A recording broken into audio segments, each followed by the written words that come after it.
دوسری چیز جس کے اندر تقلید نہیں ہوتی وہ ضروریات دین ہے.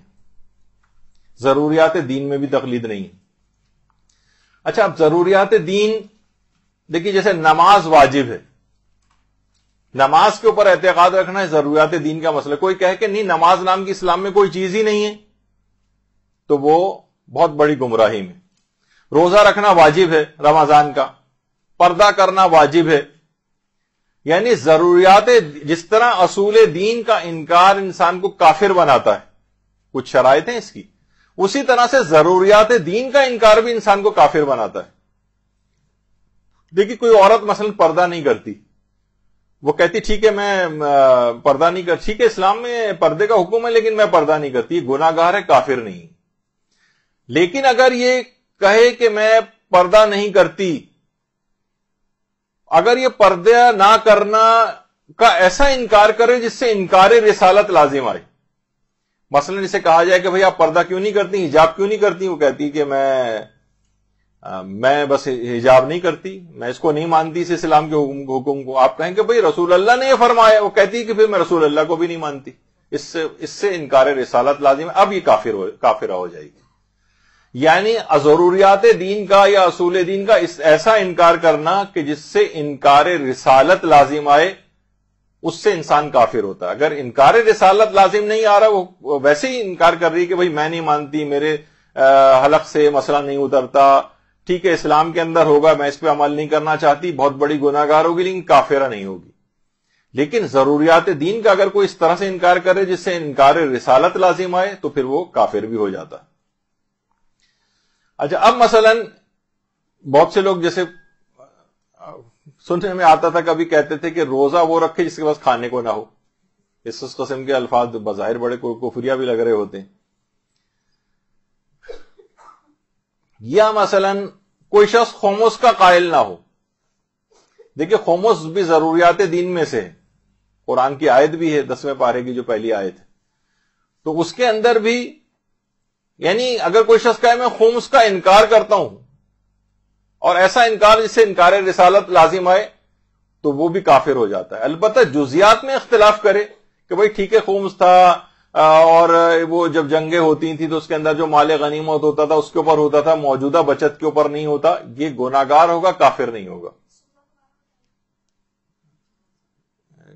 وَاعْلَمُوا أَنَّمَا غَنِمْتُمْ 10ویں پارے کی جو سورہ انفال ہے، سورہ انفال اور 10ویں پارے کی جو پہلی آیت ہے، اس میں آیت خمس موجود ہے. تو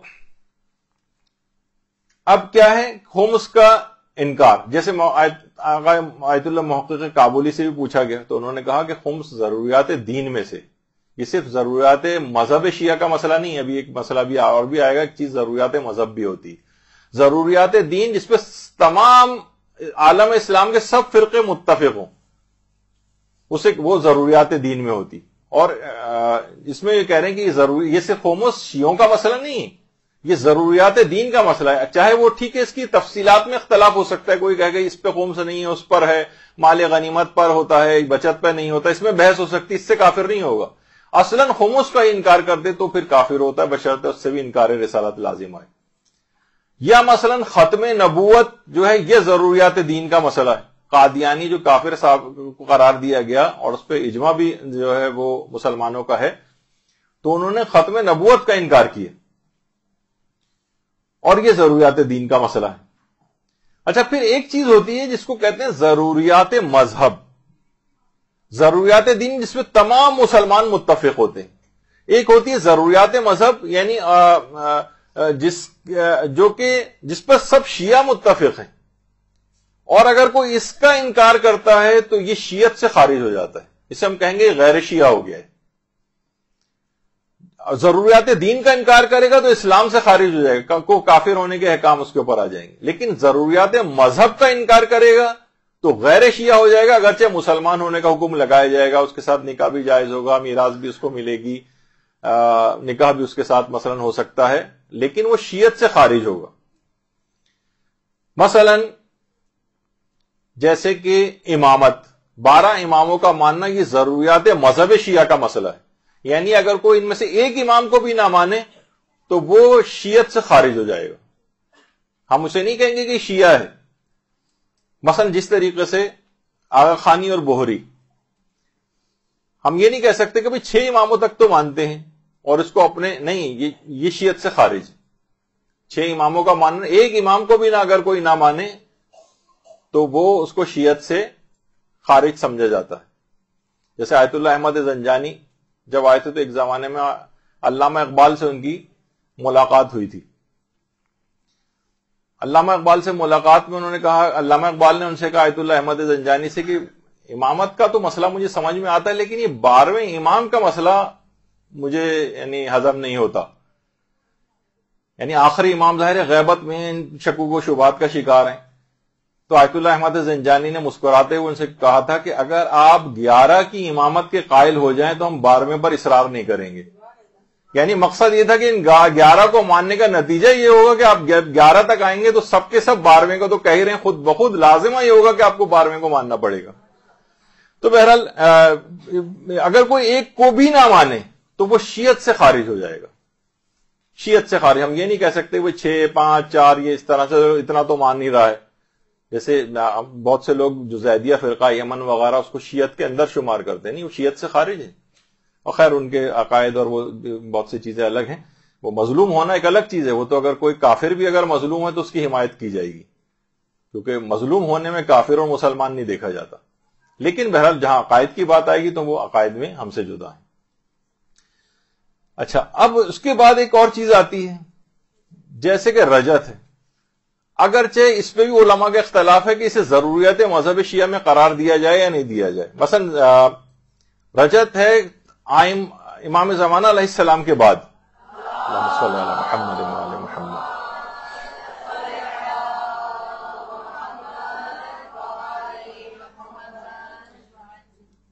تمام ائمہ کی دوبارہ واپسی، رجت کہتی ہے اس کو واپس آنا، تمام ائمہ کی واپسی۔ اس پہ پوری کتابیں تک لکھی گئی ہیں، اس پہ تو قرآنی آیات دلیل کے طور پہ پیش کی جاتی ہیں، احادیث پیش کی جاتی ہیں، اور ایک زمانے میں بلکہ کچھ علماء کے نظریے میں یہ عقیدہ جو ہے ضروریات مذہب شیعہ کا بھی حصہ رہا ہے، اگرچہ آج کل کے مراجع اتنا اس بات کو نہیں کہتے۔ یعنی اگر کسی کو رجت پتہ ہی نہیں ہے، اسے معلوم ہی نہیں کہ رجت کیا چیز ہوتی ہے، اس کے لیے ایک نیا عقیدہ، تو بہرحال اس سے شیعت سے خارج نہیں ہوتا ہے وہ۔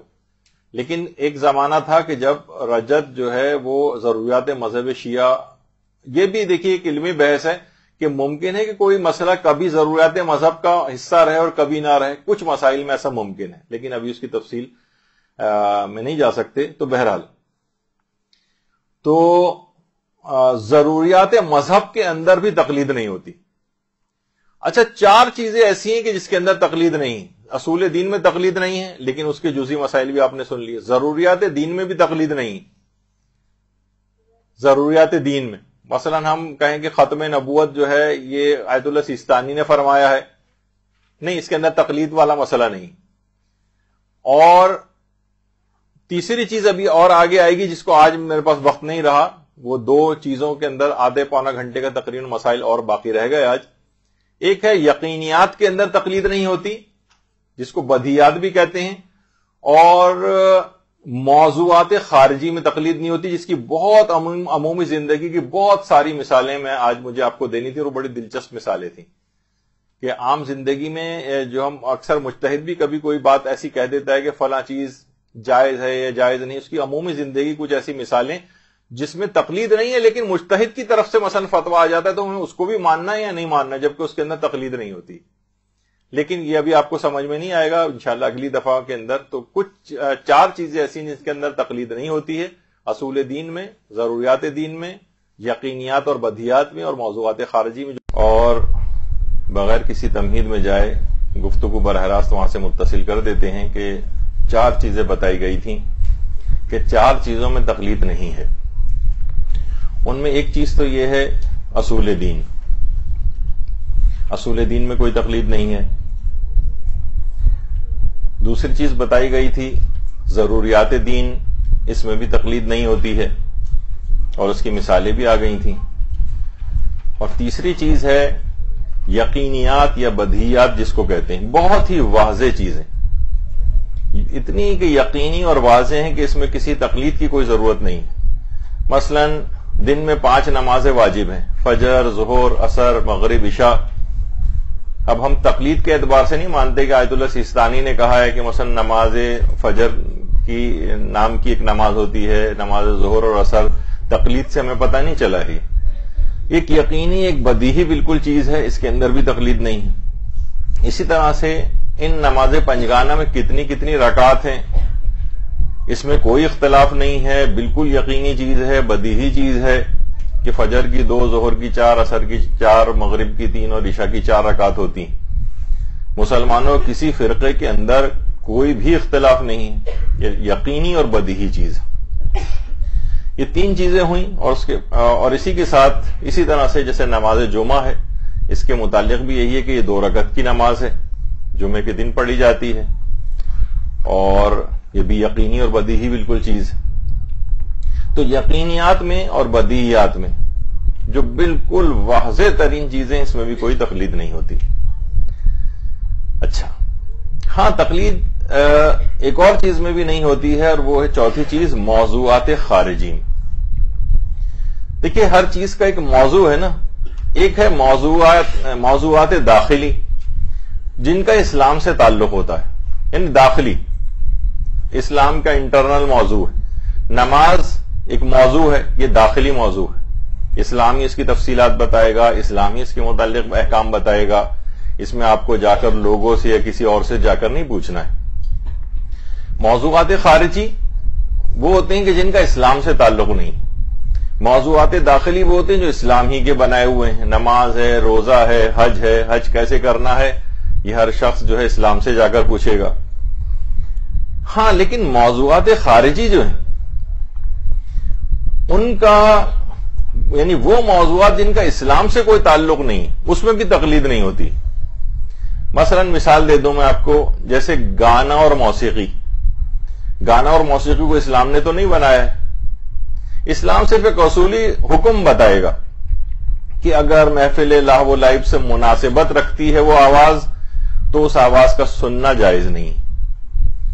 اب محفل لہو و لعب سے اب اکثر لوگ کیا کرتے ہیں آج کل کہ وہ مجتہدین کے پاس بھی بھجوا دیتے ہیں، علماء کے پاس واٹس ایپ کلپ بھجواتے ہیں کہ ذرا یہ سن کر بتائیے کہ یہ جو گانا ہے یہ جائز ہے یا جائز نہیں. اب وہ عالم یا جو مجتہد ہے پہلے وہ پورا گانا سنے پھر ان کو حکم بتائے. نہیں، اصلاً یہ کوئی عالم بھی نہیں بتا سکتا ہے اور نہ ہی یہ کوئی مجتہد اس کے اندر دخل دیتا ہے.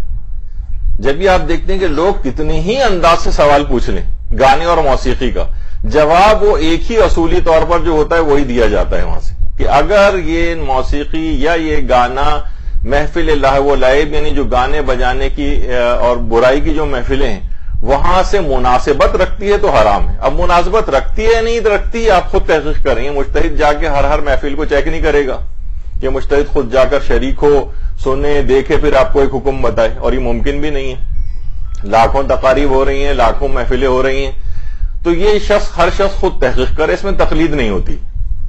تو اکثر لوگ جو بھی اس قسم کے سوالات پوچھتے ہیں، آپ استفتاءات کے سیکشن میں جائیں، گانے اور موسیقی وغیرہ کے آیت اللہ سیستانی کے تقریباً ہر سوال کا جواب ایک ہی ملے گا آپ کو.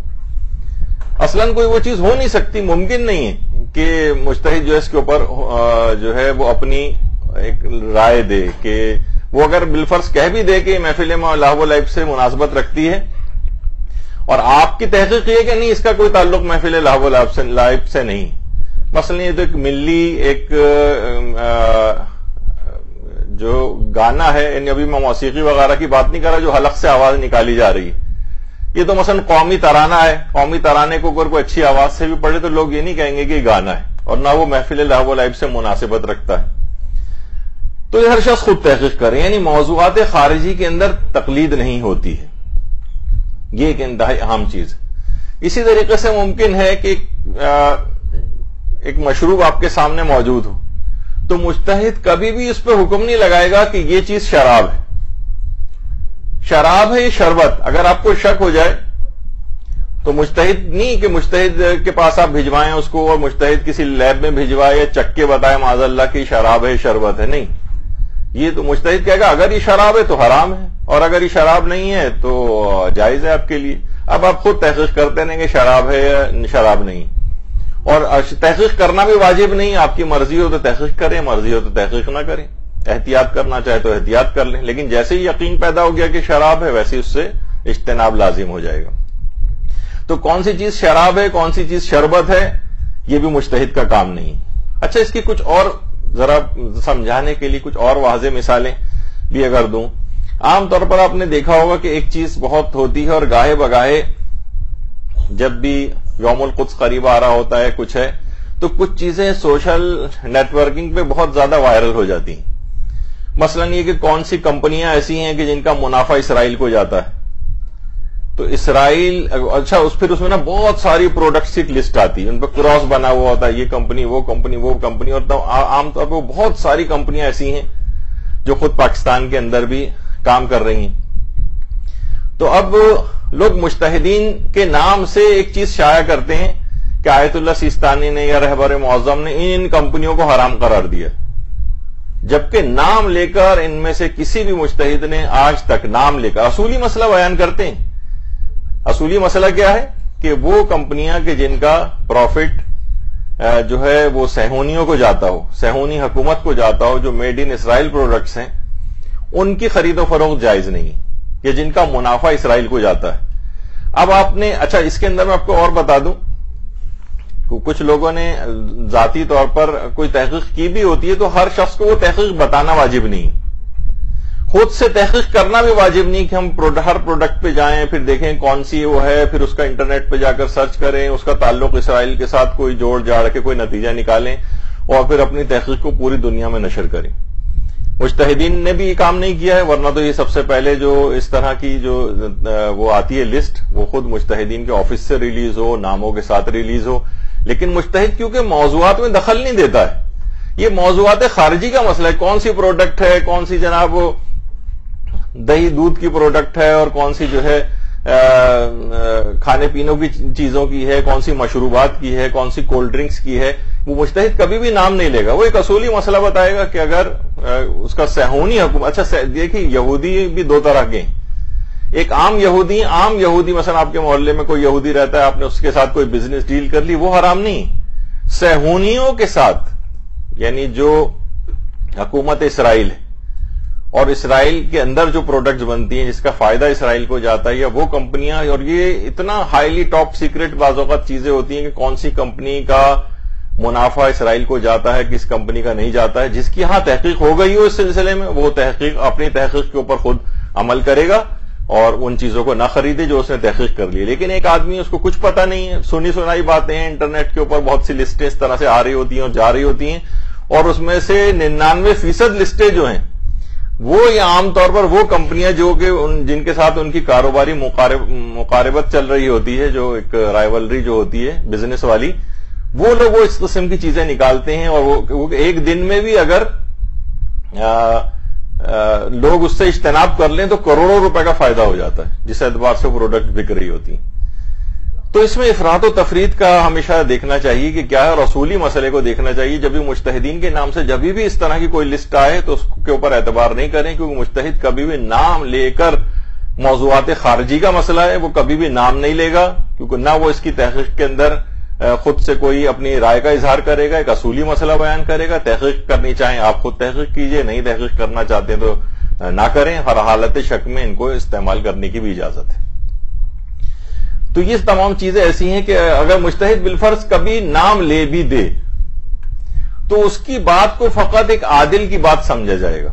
مجتہد ہو سکتا ہے کبھی نام لے دے کسی کا کہ فلاں کمپنی، لیکن آپ مثلا اگر آپ کی تحقیق اس کے برخلاف ہے، آپ کہیں نہیں یہ والی کمپنی کے اندر تو میں خود کام کرتا ہوں، اس کے اندر اکاؤنٹس ڈپارٹمنٹ کے اندر مثلا میں خود وہ ہوں اور کوئی بھی ایسا تعلق ظاہر نہیں ہو رہا ہے، تو آپ اپنی تحقیق کے مطابق عمل کریں گے. اور مجتہد نے اگر کہا بھی ہے تو ایک عام عادل شخص کے طرح کی رائے اس کو سمجھیں گے، کیونکہ اس کا تعلق تقلید سے نہیں ہے، اس کا تعلق تقلید سے نہیں ہے، موضوعات خارجی کا مسئلہ ہے. اسلام نے تو ان کمپنیوں کو نہیں بنایا، اسلام نے تو اسرائیل کو نہیں بنایا، تو اسلام اس کے اوپر ایک اصولی کوئی حکم جو ہے وہ لگائے گا، اور اس کے بعد پھر آپ خود تحقیق کرتے رہیں کہ یہ اس کا فائدہ وہاں جاتا ہے یا نہیں جاتا ہے، اور تحقیق کرنا بھی ضروری نہیں.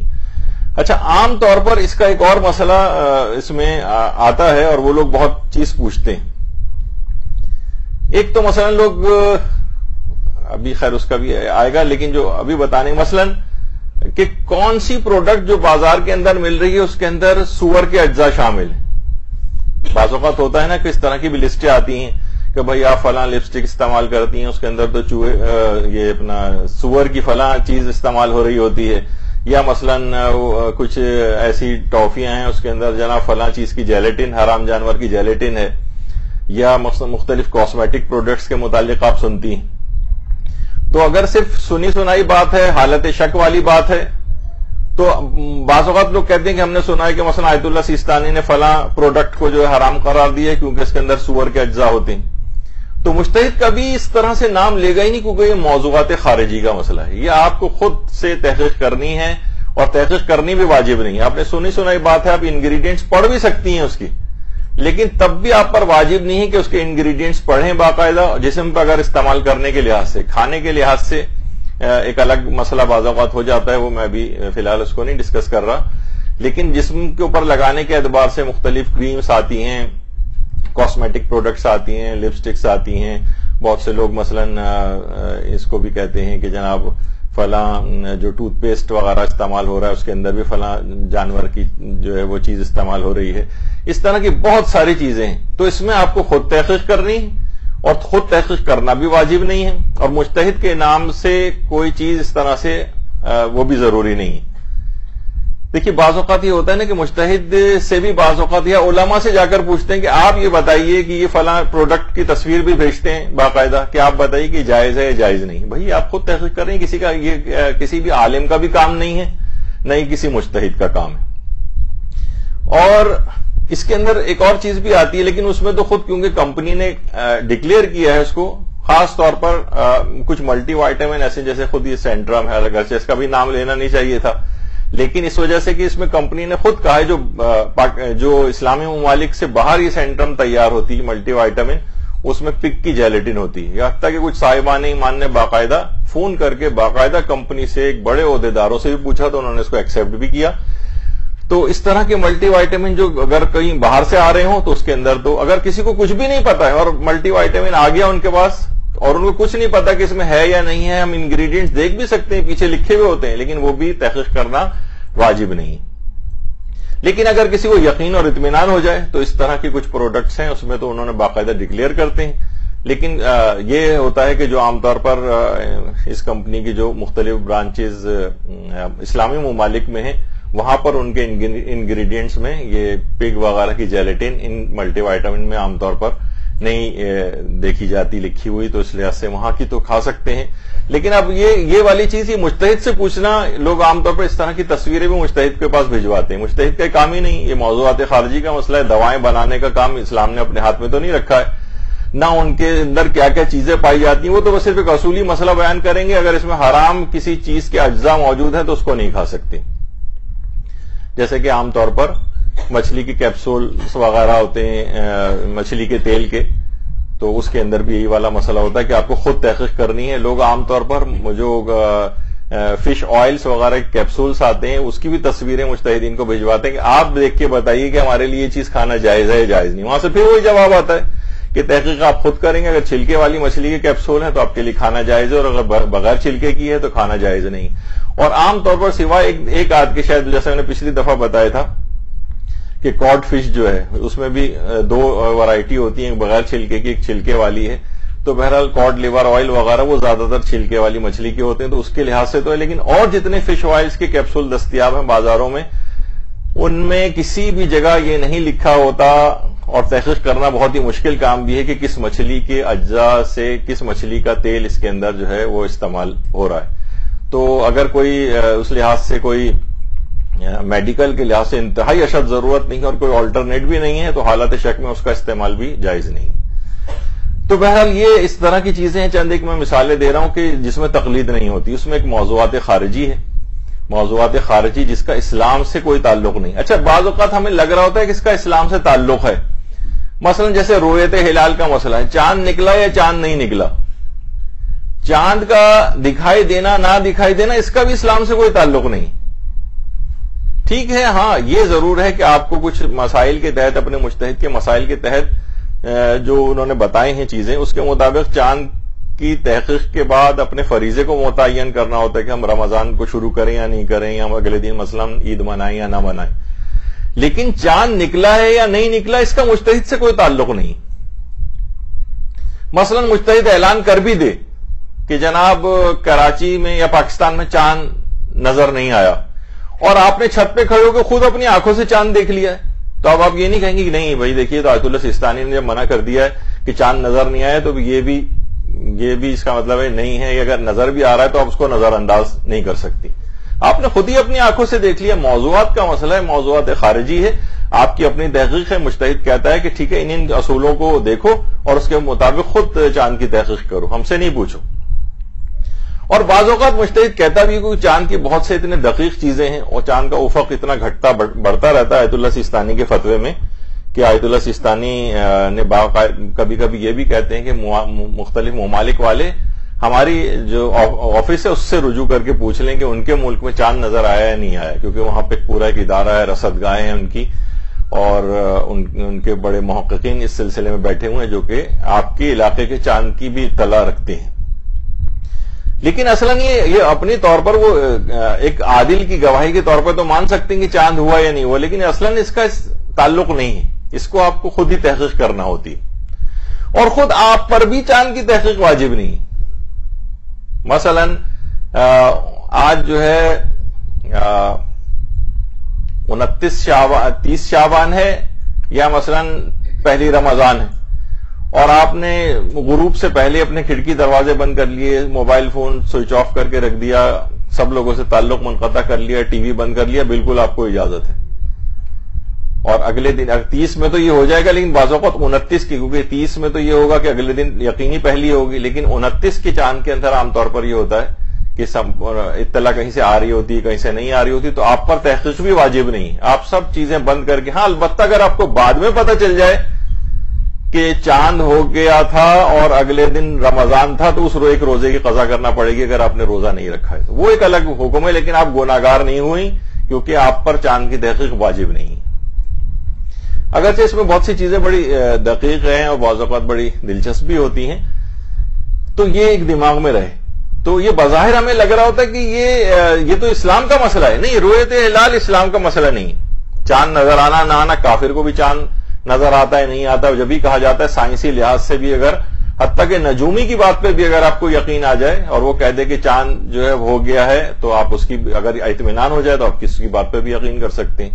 آپ جو ہے وہ مختلف سائٹس کے اوپر چلی جائیں, مون سائٹنگ وغیرہ کی, ان کے اوپر اگر اعتماد ہو, وہ باقاعدہ اعلان کریں کہ اتنے وقت کے اوپر جو ہے وہ چاند نظر آیا ہے اور آپ کو اطمینان ہو رہا ہو, تو آپ ان کی بات پہ بھی یقین کر سکتے ہیں. یعنی اس کا اسلام سے تعلق نہیں, موضوعات کا مسئلہ ہے.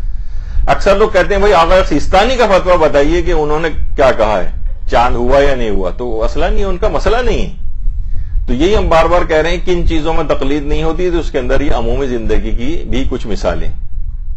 اچھا, بہت سے لوگ کیا کرتے ہیں, وہی میں نے کہا ہے, تو تصویر بھیجیں گے, یا جیسے کہ اکثر ایئرپورٹ کے اوپر حاجی حضرات جب جا رہے ہوتے ہیں تو کوئی اپنا احرام دھلوا کر آیا ہوتا ہے, کوئی کسی نے دھوبی کو دیے ہوتے ہیں.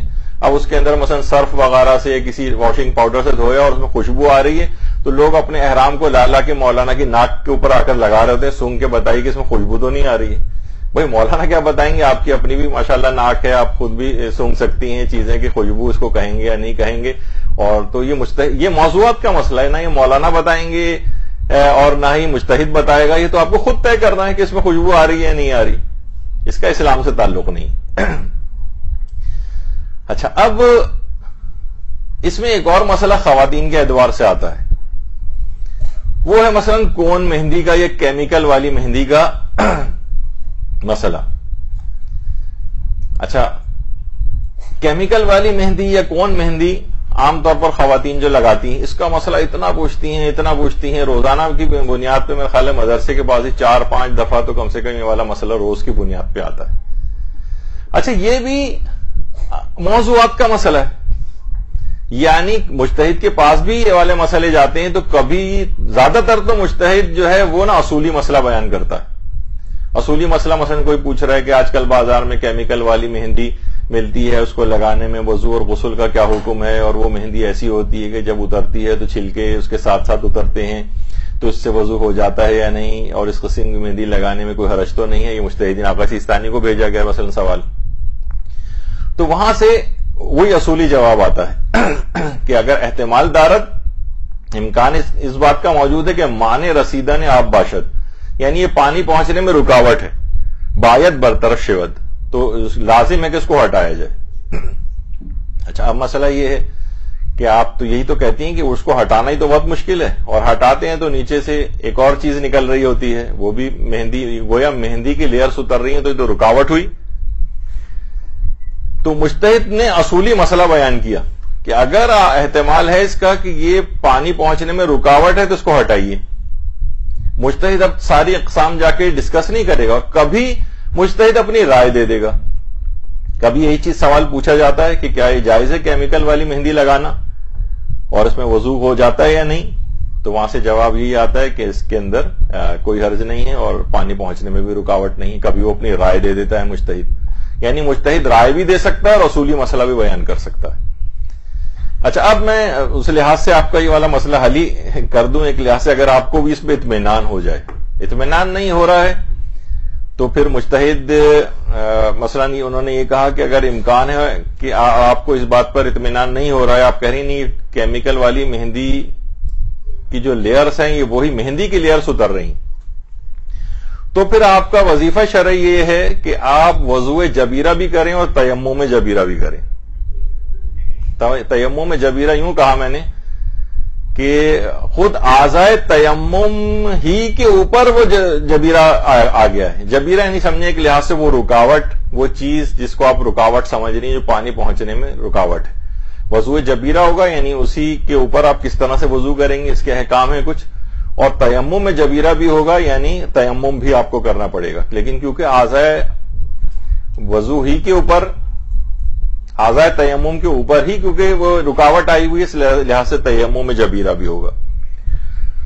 اچھا، لیکن یہ تو مشکل والا مسئلہ ہے جن کو اطمینان نہیں ہو رہا ہے۔ دیکھیے ایک چیز اور بتا دوں میں میڈیکل کے لحاظ سے کہ جو آپ کی اوپری کھال ہے اس سے لے کر ہڈی تک سمجھے ٹیشوز کی تقریباً یہ 7 لیئرز ہوتی ہیں، اور اس میں یہ کھال جو آپ کی اوپری کھال ایک لحاظ سے جس کو ایپیڈرمس ہماری زبان میں کہتے ہیں، خود اس کی اپنی 5 لیئرز ہیں۔